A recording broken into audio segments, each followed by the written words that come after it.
Dear class, good morning. Assalamu alaikum.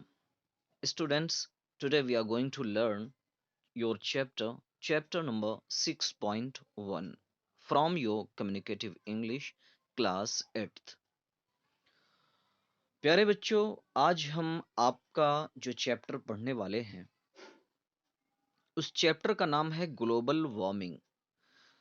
Global warming से related एक मैंने वीडियो जो है आपको इससे पहले शेयर की थी और उसमें आपको समझाने की कोशिश की थी कि ग्लोबल वार्मिंग है क्या। आइए देखते हैं आपका ये चैप्टर।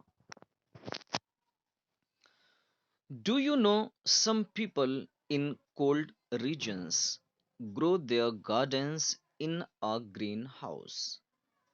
कह रहे हैं क्या आपको पता है कि बहुत सारी जगहों पर लोग अपने गार्डन को उगाते हैं या लोग अपने गार्डन को बनाते हैं कहाँ पे? ग्रीन हाउस के अंदर। अब ये ग्रीन हाउस क्या होता है उसका आगे डेफिनेशन बता रहे हैं कि ग्रीन हाउस क्या होता है। A green house is a building made mostly of glass. कहते हैं ग्रीन हाउस ना एक्चुअली एक बिल्डिंग होती है जिसमें ज्यादातर कांच और ग्लास लगा करके बनाए जाते हैं। It is a property of glass that lets the heat of the sun to pass through it, but it does not allow the trapped heat to escape। कहते हैं जो एक बिल्डिंग बनाई जाती है उसमें ज्यादातर कांच लगाए जाते हैं, छतों में भी कांच लगाई जाती है, दीवारों में भी कांच लगा करके वो एक बिल्डिंग तैयार करते हैं। और उस बिल्डिंग के अंदर, उस घर के अंदर क्या होता है, अंदर पूरा गार्डन लगा देते हैं। तो उसका फायदा क्या होता है? कहते हैं उसका फायदा ये होता है कि जब कांच लगा देते हैं तो उसके अंदर सूरज की गर्मी तो दाखिल हो जाती है, सूरज की गर्मी उसके अंदर तो प्रवेश कर जाती है, लेकिन जब अंदर गर्मी पैदा हो जाती है तो वो गर्मी अंदर से बाहर जल्दी नहीं निकल पाती है। The glass roof and the glass wall through throw back the heat given off by the heated soil and the plant। कहते हैं कि जो कांच के, जो शीशे के, जो छत बनी होती है और जो कांच की जो दीवारें बनी होती हैं, वो पौधों के अंदर से और जमीन के अंदर से जो गर्मी निकलती है उसको वो रिफ्लेक्ट करके वापस भेज देते हैं। तो यानी कि उस कांच के घर के अंदर ना गर्मी बरकरार रहती है, गर्मी वहां से बाहर नहीं निकल पाती है। दस they keep the inside of the green house warm. कहते हैं जिसकी वजह से क्या होता है, ग्रीन हाउस के अंदर गर्मी रहती है। Even over several sunless days. कहते हैं कि अगर कुछ दिन तक सूरज ना निकले, ठंडक के मौसम में ऐसा होता है कि ठंडक के मौसम में चार चार पांच पांच दिन तक सूरज दिखाई नहीं देता है। तो कहते हैं कि जहां पर बहुत ज्यादा ठंडक पड़ती है वहां पे अगर सेवरल डेज मतलब कई दिनों तक अगर सूरज न दिखाई दे, तब भी वो गर्मी उसके अंदर बरकरार रहती है। This is why many people in cold countries grow their gardens in a green house. कहते हैं यही वजह है कि बहुत सारे लोग, बहुत सारी कंट्री में क्या होता है, क्या करते हैं, वो अपने गार्डन को उगाते हैं, अपने गार्डन को बनाते हैं कहाँ पे? ग्रीन हाउस के अंदर। The warm atmosphere inside the greenhouse the makes the germination of seeds and the growth of plants faster। कहते हैं कि जो गर्म एटमॉस्फेयर ग्रीन हाउस के अंदर होता है उसका फायदा क्या होता है? उसका फायदा ये होता है कि जो बीज होते हैं, पौधों के बीज होते हैं, वो उनमें जल्दी अंख निकल आते हैं। अंक समझते हैं? उसके अंदर मतलब छोटे छोटे पौधे निकल आते हैं और उसकी अंकुरियां निकल आती हैं। And grows and growth of plants faster. और पौधे उस गर्मी की वजह से बड़ी तेजी के साथ बढ़ते हैं। और अर्थ, हमारी जमीन, टू भी, हमारी जमीन भी is like a green house, एक ग्रीन हाउस के जैसी है। विथ वन डिफरेंस, लेकिन एक फर्क है हमारी जमीन में और ग्रीन हाउस में। एक फर्क है कि a green house is encased in glass, कि जो ग्रीन हाउस होता है वो किस चीज से पैक होता है? वो ग्लास से यानी शीशे से पैक होता है। while the earth is encased in a thin blanket of carbon dioxide। कहते हैं कि लेकिन जो हमारी जमीन है वो जमीन एक पतले कंबल कार्बन डाइऑक्साइड जो गैस होती है उसकी एक पतली लेयर के जरिए से वो पैक है। The carbon dioxide surrounding the earth serves the same function of the earth as does glass of a greenhouse।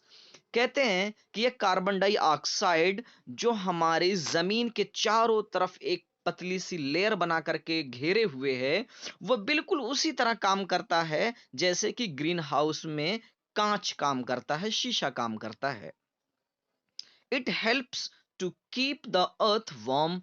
क्या करता है वो? जैसे कि ग्रीन हाउस के अंदर कांच क्या करता है, वो ग्रीन हाउस के अंदर गर्मी को बरकरार रखता है, गर्मी को बनाए रखता है। इसी तरह से कार्बन डाइऑक्साइड जो हमारे जमीन के ऊपर ऊपर एक परत बनाए हुए है, एक लेयर बनाए हुए है, एक चादर के जैसा ढके हुए है, वो क्या करता है हमारी जमीन को गर्म रखता है। Scientist call it the green house effect. Scientist इसको किस नाम से बुलाते हैं, किस नाम से जानते हैं? Green house effect.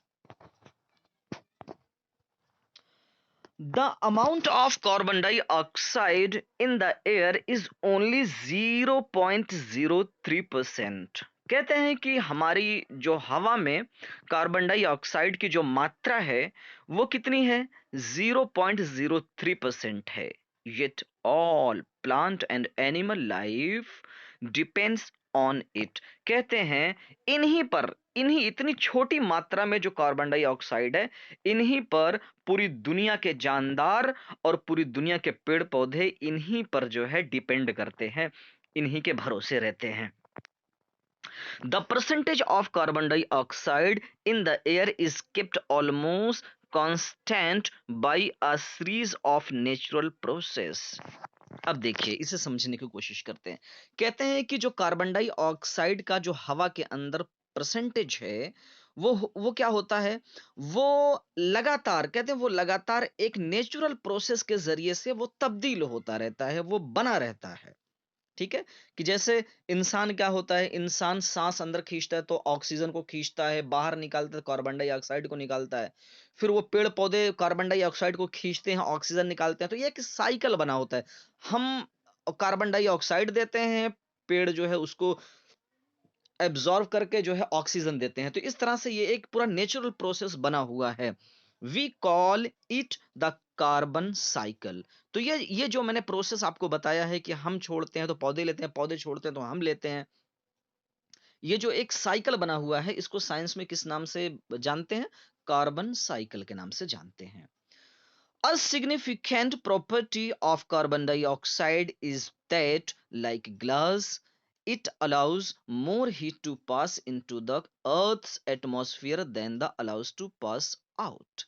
अभी कुछ देर पहले ये कह रहे थे कि कार्बन डाइऑक्साइड की जो एक लेयर हमारी जमीन के चारों तरफ घेरे हुए है, वो बिल्कुल कांच के जैसी है। जैसे ग्रीन हाउस में कांच होता है, कांच का क्या काम होता है? कांच का काम ये होता है कि जो गर्मी अंदर आ जाए उस गर्मी को बाहर नहीं जाने देना है।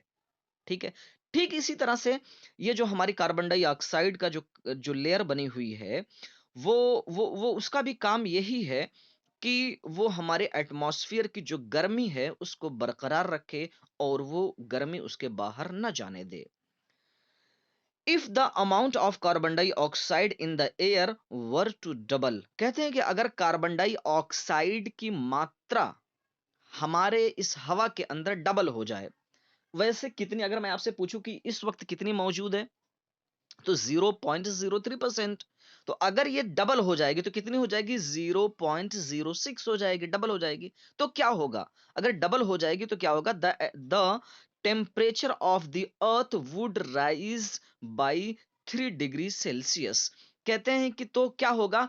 हमारा जो एटमॉस्फेयर का टेम्परेचर है वो लगभग कहते हैं 3 डिग्री सेल्सियस बढ़ जाएगा, ज्यादा हो जाएगा।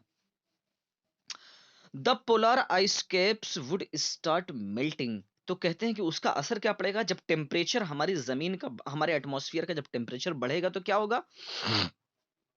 कहते हैं पोलर आइस कैप्स, कहते हैं जो पहाड़ों के ऊपर बर्फ जमी हुई है ढेर सारी, वो क्या होगी? वो पिघलना स्टार्ट हो जाएगी। And the level of seas would rise. और जो समुद्र के पानी का जो लेवल है, यानी समुद्र में बाढ़ आ जाएगी, जाहिर सी बात है वो पानी बर्फ का पिघलेगा तो समुद्र के अंदर जाएगा, तो जाहिर बात समुद्र भरेगा। Many islands would then disappear under the surface of water. कहते हैं कि बहुत सारे आइलैंड जो हैं, आइलैंड मतलब वो जमीन का वो हिस्सा जिसके चारों तरफ पानी रहता है। तो कहते हैं बहुत सारे दुनिया के ऐसे आइलैंड्स होंगे जो जब समुद्र के अंदर बाढ़ आ जाएगी तो वो ढक जाएंगे, पानी के अंदर चले जाएंगे। If the amount of sorry if the amount of carbon dioxide in the air dropped, the temperature of the earth would fall. कहते हैं कि अगर कार्बन डाइऑक्साइड का जो मात्रा उसकी है वो अगर कम हो जाए तो क्या होगा? 0.03 है, अगर ये 0.01 हो जाए या 0.02 हो जाए तो क्या होगा? तो कहते हैं टेम्परेचर ऑफ द अर्थ, हमारी जमीन का जो टेम्परेचर है वो वुड फॉल यानी नीचे गिर जाएगा, यानी बहुत ज्यादा टेम्परेचर हमारा बहुत मतलब मौसम बहुत ज्यादा ठंडा हो जाएगा। And the ice caps would expand, और क्या होगा, जो बर्फ पहाड़ों पे जम रही है वो बहुत ज्यादा बर्फ जमना शुरू हो जाएगी। अभी तो पहाड़ों पे जमती है, और अगर ज्यादा टेम्परेचर जो है लो हो जाएगा तो हमारे घरों की छतों पे जमना स्टार्ट हो जाएगा, नहीं बहुत ज्यादा जो है बर्फ जमने लगेगी। The level of water in our seas, तो कहते हैं जो समंदर में हमारे पानी है, रिवर नदी में पानी है, या हमारे जमीन के अंदर जो कुआं या जमीन में जो कुआं होता है, वेल्स होते हैं, कुएं होते हैं, उसके अंदर जो पानी होता है वो क्या होगा? गो डाउन, बिल्कुल नीचे चले जाएगा। यानी जमीन के अंदर जो वाटर लेवल है वो बिल्कुल नीचे बैठ जाएगा। Consequently, there would be a great shortage of water। कहते हैं जिसकी वजह से क्या होगा, जिसकी वजह से पानी की किल्लत हो जाएगी, पानी की बड़ी कमी हो जाएगी, शॉर्टेज ऑफ वाटर हो जाएगा, पीने के पानी नहीं मिलेंगे फिर। दस, लिहाजा जिसकी वजह से it is very important that the balance of carbon dioxide in the atmosphere is not disturbed. कहते हैं कि बच्चों अब ये समझ लीजिए कि अगर कार्बन डाइऑक्साइड ज्यादा होती है तो गर्मी बढ़ जाएगी, और गर्मी बढ़ जाएगी तो उसका नुकसान बता रहे हैं कि बर्फ जो है पिघल करके समुद्र के अंदर जाएगी, फिर समुद्र में बाढ़ आ जाएगी, वगैरह वगैरह बहुत सारी चीजें हो जाएंगी। कहते हैं अगर कार्बन डाइऑक्साइड कम हो जाएगी तो मौसम बहुत ज्यादा ठंडा हो जाएगा और हर जगह बर्फ जम जाएगी, घरों पे बर्फ जम जाएगी, हर जगह बर्फ जम जाएगी। जब ज्यादा बर्फ जम जाएगी तो क्या होगा, वाटर लेवल एकदम नीचे चला जाएगा, पानी की कमी हो जाएगी। तो कहते हैं कि इस वजह से जो हमारे एटमॉस्फेयर का जो टेम्परेचर है, या जो कार्बन डाइऑक्साइड की का जो अमाउंट है, उसकी मात्रा है, वो बिल्कुल बैलेंस होनी चाहिए, वो बैलेंस बिगड़ना नहीं चाहिए। Now let's see what actually happens. कहते हैं आइए देखते हैं कि असल में होता क्या है। Carbon dioxide is added to the atmosphere by two main process. कहते हैं कार्बन डाइऑक्साइड जो हमारे एटमॉस्फेयर में आती है वो एक्चुअली कहां से होती है? कहते हैं कि दो तरह से आती है, ब्रीदिंग एंड बर्निंग, सांस लेने से आती है, और बर्निंग यानी जलने से आती है, किसी चीज को जलाने से। किसी चीज को जलाने से जो उसमें से धुआं निकलता है वो कार्बन डाइऑक्साइड की शक्ल में निकलता है। हम जो सांस लेते हैं तो ऑक्सीजन लेते हैं, बाहर जो निकालते हैं वो सांस जब हम बाहर निकालते हैं वो कार्बन डाइऑक्साइड निकलती है। तो ये दो तरीके से कार्बन डाइऑक्साइड हमारे एटमॉस्फेयर में पैदा होती है। All living things breathe out carbon dioxide into the atmosphere. कहते हैं हर जानदार चीज, हर जीव, चाहे वो इंसान हो चाहे जानवर हो, वो जब बाहर सांस लेता है तो क्या निकलता है? कार्बन डाइऑक्साइड निकलता है हमारे एटमॉस्फेयर में। The air breathes in contains only 0.03% carbon dioxide, whereas the air breathes out contains 4%। अब इस बात को समझिए, बड़ी गंभीर बात कर रही है। कह रहे हैं कि जो एटमॉस्फेयर में कार्बन डाइऑक्साइड है वो उसकी जो खपत है, यानी उसका उसका जो कंजम्पशन है, उसका जो इस्तेमाल है, उसका रेशियो क्या है? 0.03 होता है, जितना होता है उतना होता है। लेकिन कहते हैं कि जो निकलता है एक्चुअली, जो हम लोग निकालते हैं आग जलाने से जो पैदा होती है, जो हमारी सांस लेने से पैदा होती है, कहते हैं वो ज्यादा है, 4% के करीब में है। खपत कितनी है? 0.03। और हम दे कितना रहे हैं इस एटमॉस्फेयर को? 4% दे रहे हैं। अब जाहिर सी बात है, ये तो चीज ज्यादा हो रही है ना। ये ज्यादा क्यों हो रहा है मालूम है? आगे बताएंगे रीजन। क्योंकि हम इतनी फैक्ट्रियां चलाते हैं, धुआं निकलता है, हम गाड़ियां चलाते हैं, वहां से धुआं निकलता है, ठीक है।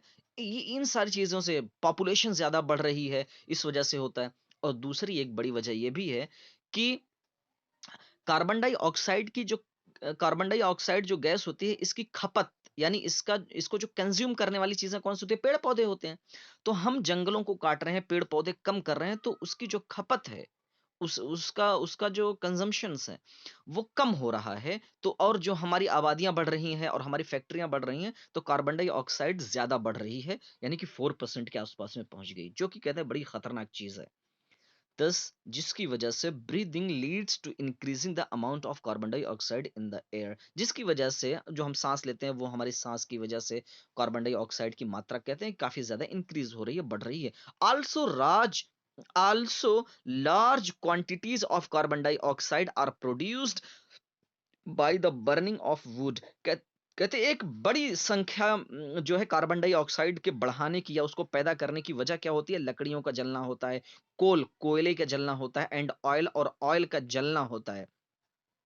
आवर ऑटोमोबाइल्स, ऑटोमोबाइल नहीं पढ़ना, ऑटोमोबाइल्स टू, और जो हमारी गाड़ियां होती हैं, ऑटोमोबाइल्स मतलब गाड़ियां, और जो हमारी गाड़ियां होती हैं, add a tremendous amount of carbon dioxide to the atmosphere. कहते हैं हमारी जो four wheeler, two wheeler, truck, bus, ये जो गाड़ियां होती हैं, इन गाड़ियों की वजह से भी एक बड़ा, मतलब एक एक बड़ा जो है अमाउंट ऑफ कार्बन डाइऑक्साइड जो है ऐड होता है इसके जरिए से। ये बड़ी खतरनाक चीज है। The main way in which carbon dioxide is removed from the atmosphere is through photosynthesis। अब देखिए, अब आगे सॉल्यूशन पे। अब इतना ज्यादा, मतलब कार्बन डाइऑक्साइड बढ़ रही है हमारी एटमॉस्फेयर में, अब सॉल्यूशन दे रहे हैं। कहते हैं कि असल में कार्बन डाइऑक्साइड को कम करने का या उसको निकालने का एटमॉस्फेयर से एक एक कहते हैं कि एक तरीका है, जिस तरीके का नाम क्या है?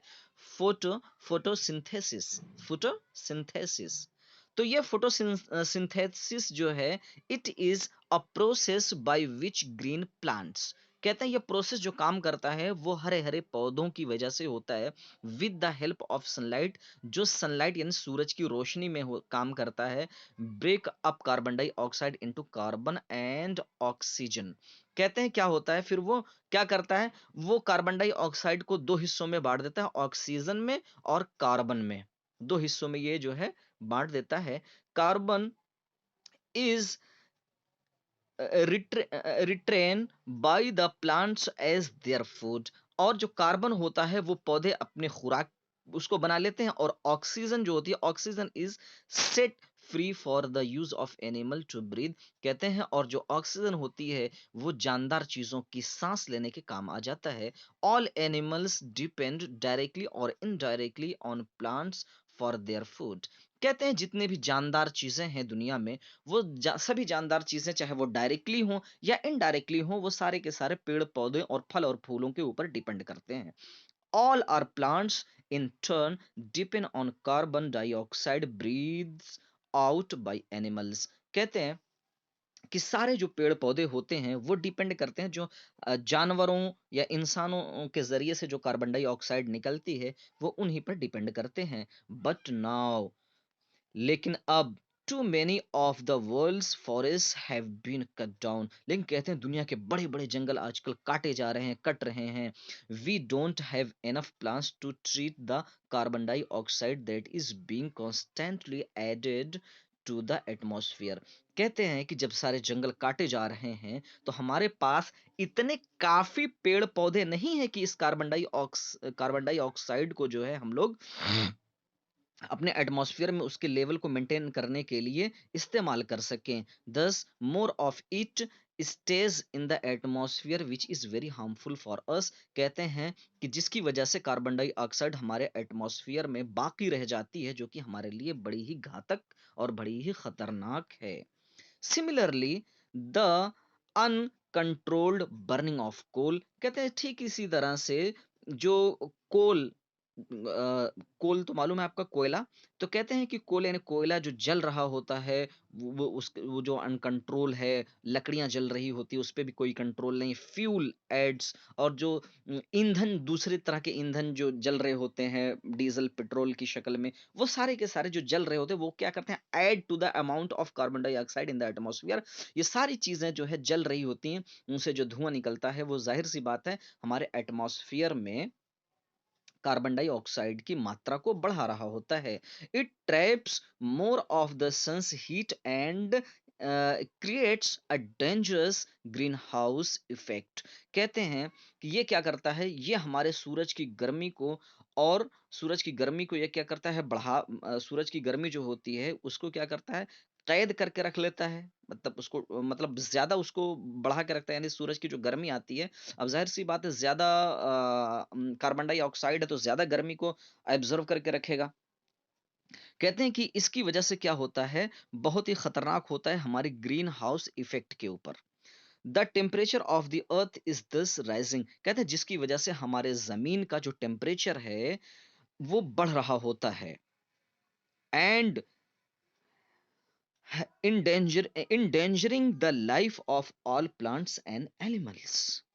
कहते हैं फिर क्या होता है, फिर ये कहते हैं खतरा बन जाता है हमारी जिंदगी, इंसानों की जिंदगी के लिए, प्लांट्स के लिए, जानवरों के लिए, ठीक है, ये सारी जिंदगियों के लिए बड़ा खतरनाक साबित हो सकता है। This can not go on for too long, कहते हैं कि ये बहुत ज्यादा दिनों तक इस तरह से नहीं चल सकता। We shall have to think about it, कहते हैं हमें इसके बारे में चिंता करनी चाहिए, और बी प्रिपेयर्ड, या हमें तैयार हो जाना चाहिए, to disappear from this earth, इस जमीन से गायब होने के लिए हमें तैयार हो जाना चाहिए। मतलब ये कि अगर हम अभी होशियार नहीं हुए, या हमने इसके बारे में अभी सोचा नहीं, समझा नहीं, या हमने कोई रणनीति नहीं बनाई, या हमने इसका सॉल्यूशन नहीं ढूंढा, तो हम इस दुनिया से गायब हो जाएंगे, सारे लोग मर जाएंगे। Students, thank you so much for today, see you tomorrow.